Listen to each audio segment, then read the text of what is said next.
하나님 말씀은 요한복음입니다. 요한복음 14장 6절 말씀입니다. 예수께서 이르시되 내가 곧 길이요 진리요 생명이니 나로 말미암지 않고는 아버지께로 올 자가 없느니라. 아멘. 우리는 그 이름의 복음이라는 시리즈 말씀을 통하여서 예수님께서 요한복음을 통하여 우리에게 당신이 어떠한 분이신지 계시해 주신 그 말씀들을 쫓아가고 있습니다. 첫 번째는 나는 생명의 떡이다 라고 하셨고, 두 번째는 나는 세상의 빛이다 라고 하셨습니다. 세 번째는 나는 양의 문이다 하셨고, 지난 시간에는 우리가 예수님이 선한 목자 되심에 대하여서 살펴보았습니다. 그리고 오늘은 순서상으로는 예수님께서 나는 부활이요 생명이니 라는 말씀을 전해야 되는데 제가 놓쳤어요. 주보를 올리고 나니까 노트장을 발견해가지고 순서가 조금 바뀝니다. 그래서 오늘 다섯 번째 시간으로 나는 길이요 진리요 생명이다 라는 말씀을 통하여서 함께 은혜를 나누기 원합니다. 예수님께서는 당신을 나는 길이다 라고 말씀하십니다. 길이라 하면 무슨 길이겠습니까? 아버지께로 나아가는 길, 하나님 아버지께로 나아가는 길이다 라고 예수님이 말씀하십니다. 예수님이 아니시고는 이제 우리가 예수님께로 나아갈 길이 없다라는 것이지요. 그래서 우리는 다른 길이 없다라고 계속 얘기하다 보니까 세상 사람들이 싫어해요. 왜 너희들만 이 참된 길이 있다라고 말하니? 우리에게도 길이 있고 진리가 하나라면 나중에는 결국에는 다 우리가 다 만날 수 있지 않겠니? 그러니 자기 길만 옳다고 얘기하지 말고 우리 모두 다 같이 여러 가지 길이 있다라고 말하면서 사이좋게 지내자. 이것이 현대의 주류예요. 그런 것들이 사람들이 그래 그렇게 평화롭게 살면 좋잖아 라고 말합니다. 그래서 우리에게 그런 하나의 길, 단 하나의 길만을 주장하지 말라고 요청하지요. 하지만 우리는 성경에서 분명하게 다른 길이 없다, 다른 이름이 없다라고 말씀하고 계시기 때문에 이 부분에 대해서 타협할 수가 없습니다. 세상이 이 기독교의 배타성에 관하여서 비난하고 힐난하고 또 우리에게 뭐라 한다 할지라도 우리는 다른 길이 있음을 타협할 수가 없는 것이죠. 그런데 예수님만이 길이시기 때문에 그 길에 관하여서 다른 길이 없다는 것에 배타성을 가지고 있지만, 그렇다고 해서 예수님이 배타적인 분은 아니시죠. 예수님은 다른 그 사람이 어떤 종교를 가졌든지 어떤 민족이든지 어떤 신분을 가졌든지 왜 상관없이 누구든지 예수님께로 오면 예수님만이 길이십니다 라고 고백하는 사람은 누구든지 아버지께로 그를 인도해 주십니다. 그래서 어떻게 보면 예수님은 한없이 배타적으로 다른 길을 다 거부하시는 분이시지만 또 한편으로는 모든 사람, 어떤 사람이든지 간 상관없이 예수님께로 나오는 이들은 다 하나님 아버지께로 인도해 주시는 참된 길이 되시는 것이죠. 누구라도 길이 되어 주십니다. 그래서 예수님께서는 우리의 하나님 아버지께로 인도하시는 길이 되어 주셨는데, 이 길은 그냥 예수님께서 오셔서 선포하신 것만으로 이루어진 것은 아닙니다. 예수님께서 이 땅에 오셔서 십자가를 지심으로, 십자가의 고난을 다 받으심을 통하여서 우리에게 열어주신 길이십니다. 예수님께서 고난으로 순종을 배우심으로 말미암아 우리에게 열어주신 길인 것이지요. 그래서 이 길을 걸어가는 우리들은 이 길을 열어주신 예수님께 항상 감사하고 찬송하며 그 길을 걸어가야 합니다. 그런데 아쉽게도 이 길이 좁아요. 좁고 협착한 길이다라고 예수님께서도 말씀하셨거든요. 넓은 길은 있습니다. 사람들이 많이 가는 길, 그 길 쫓아가면 그런데 하나님을 만날 수가 없어요. 예수님께서 열어놓으신 길, 좁고 협착하지만 오직 예수님을 통한 길만이 우리가 하나님 아버지께로 나아갈 수 있습니다. 그래서 때로는 이 길 걸어가는 것이 지치고 힘들다 할지라도 그 끝이 확실하잖아요.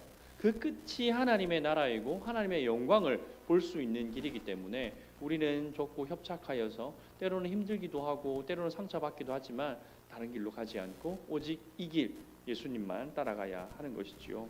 그래서 예수님만이 우리를 구원으로 인도할 길이라는 것을 믿음으로 고백하시고 그 길 걸어가시면서 기쁨과 감사함으로 그 길을 함께 걸어가게 되시기를 주님의 이름으로 축복합니다.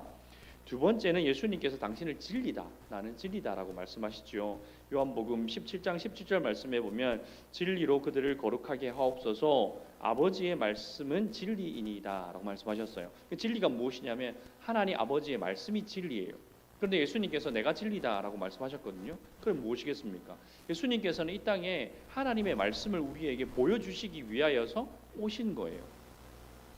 많은 사람들이 요즘 담임 목사님 설교를 통하여서 유대인들이 하나님의 말씀을 잘못 오해하고 잘못 해석한 것들을 예수님께 어떻게 바로잡으셨는지에 대하여서 계속 말씀하고 계시잖아요. 그런 것처럼 예수님께서는 이 땅에 오셔서 아버지의 말씀이 말씀하신 바가 무엇인지에 대하여서 모든 것을 명명백백하게 우리에게 보여주시기 위하여 오셨어요.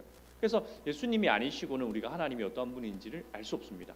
그런데 예수님만 바라보면 하나님의 말씀이 진리가 무엇인지를 우리는 비로소 깨닫게 되는 것이죠. 예수님은 이 땅에 우리가 똑같은 몸을 입고 이 땅에 오셨기 때문에 이 역사 속으로 시간 속으로 우리와 같은 공간 속으로 걸어 들어오셨기 때문에 우리가 그분을 볼 수 있고 만질 수 있고 그분의 가르침을 들을 수가 있습니다. 그 가르침이 예수님의 개인적인 사견이 아니라 하나님 아버지의 말씀, 진리를 보여주셨기 때문에 우리는 예수님을 통하여서 진리를 비로소 알 수 있게 되는 것이지요. 우리가 세상 사람들이 늘 궁금해하는 것들이 있잖아요. 이 우주는 어떻게 시작되었는가? 또 어떻게 끝날 것인가? 사람은 도대체 무엇인가? 인생은 어디서 와서 어디로 가는가? 어떻게 사는 것이 바르고 참된 삶인가? 옳은 삶인가? 그런 담론들은 인류가 시작되면서 또 끝날 때까지 답이 없는 질문들이거든요. 아무리 뛰어난 철학자라 할지라도, 아무리 뛰어난 종교적인 식견을 가지고 있는 사람들이 할지라도 이것에 대하여서 명확하게 대답해 줄 수 있는 사람은 없습니다. 대답은 할 수 있겠지만 그것이 진리라는 것에 대한 확신을 가질 수 없는 거죠. 그러나 예수님께서는 이 땅에 오셔서 우리가 누구인지, 이 세상이 어떻게 시작했고 어떻게 끝날 것인지, 우리가 어떻게 살아야 가야 하는 것인지에 대하여서 모든 것을 다 보여주셨어요. 그래서 예수님을 바라보면 우리는 그 속에 진리를 발견할 수 있고, 그 진리를 내 마음속에 담아서 그 진리를 따라서 살다 보면 하나님께서 이 땅과 이 우주를 창조하신, 그리고 나를 이 땅에 태어나게 하신 그 모든 길을 따라서 우리가 다른 길 가지 않고 또 잘못된 길로 빠지지 않고 오직 진리를 따라서 살아갈 수 있습니다. 이 일을 위하여서 예수님께서 오셔서 그래서 우리에게 진리를 보여주셨기 때문에 여러분들 마음속에 이러한 궁금증이 떠오를 때마다 나는 누구인가? 여긴 어디인가? 이런 질문이 여러분들 마음속에 생겨날 때마다 예수님을 보십시오. 복음서를 읽으십시오. 예수님이 가르침이 무엇인지를 한번 살펴보십시오. 그 속에 반드시 답이 있을 것입니다.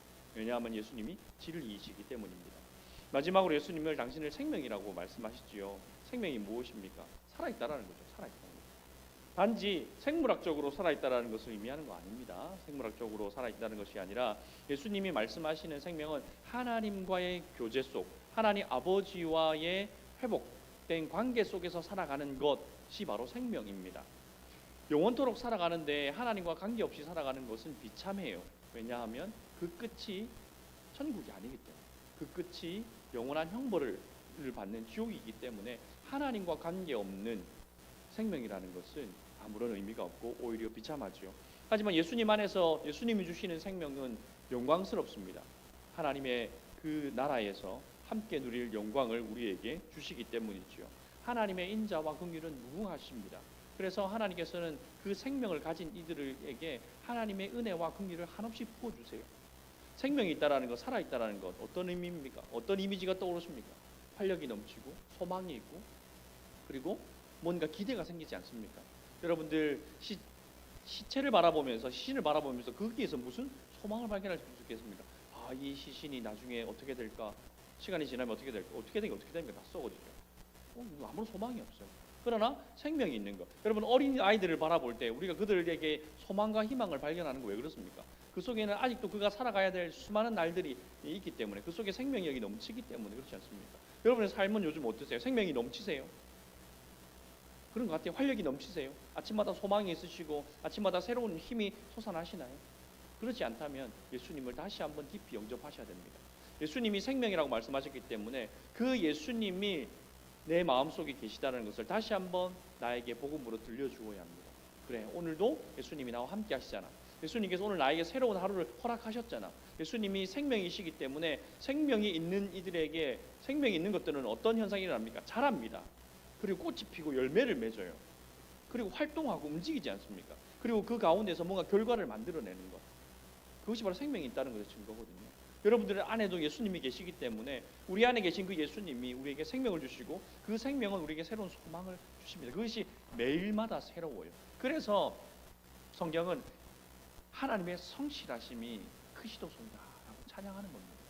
우리 안에서 생명을 주시는 그 하나님의 성실하심으로 말미암아 매일매일의 삶이 활력이 넘치고 생기가 넘치고 아침마다 상쾌하게 시작할 수 있는 여러분들의 삶은 예수님으로 말미암을 수 있다는 걸 꼭 기억하시길 바랍니다. 예수님께서는 우리에게 길과 진리와 생명이 되신다라고 말씀하십니다. 예수님 우리의 길이 되시기 위하여서, 우리에게 진리를 보여주시기 위하여서, 우리에게 생명을 주시기 위하여서 이 땅에 연약한 아기의 모습으로 이 땅에 오셨습니다. 그 예수님이 계시지 않으셨다면 우리는 여전히 비참하게 살아갈 거예요. 우리는 어디서 와서 어디로 가는지 알지 못하고 그 끝에 무엇이 있는지 알지 못해서 죽음을 앞두고서는 두려워서 떨 수밖에 없겠지만, 그러나 예수님 때문에 이제는 소망 가운데 살아가고 우리는 죽어도 천국이라는 그러한 믿음과 확신 가운데서 또 매일매일 새롭게 공급해 주시는 하나님의 그 생명을 누리면서 살아가도록 예수님께서 우리에게 찾아오신 것입니다. 토요일 성탄절이 다가오고 있죠. 이 한 주간 아기 예수님이 나에게 오셔서 보여주신 그 길, 들려주신 그 진리, 그리고 나에게 부어진 그 생명을 마음껏 누리시는 여러분들 되시기를 주님의 이름으로 축복합니다. 기도하겠습니다.